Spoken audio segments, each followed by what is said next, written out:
বিজয় আজ সকালে একটা ল্যাঠা মাছ ধরেছে, ধরে আমাদের দেখাতে এনে দেখুন বরের মতো বসে আছে মাথা নিচু করে।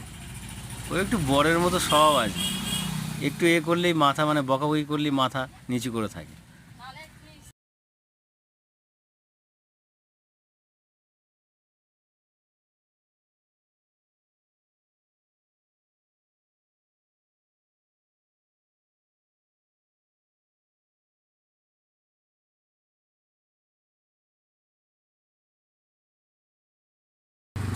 শুভ সকাল বন্ধুরা, আমার চ্যানেলটি সাবস্ক্রাইব করে আমার পাশে থাকুন।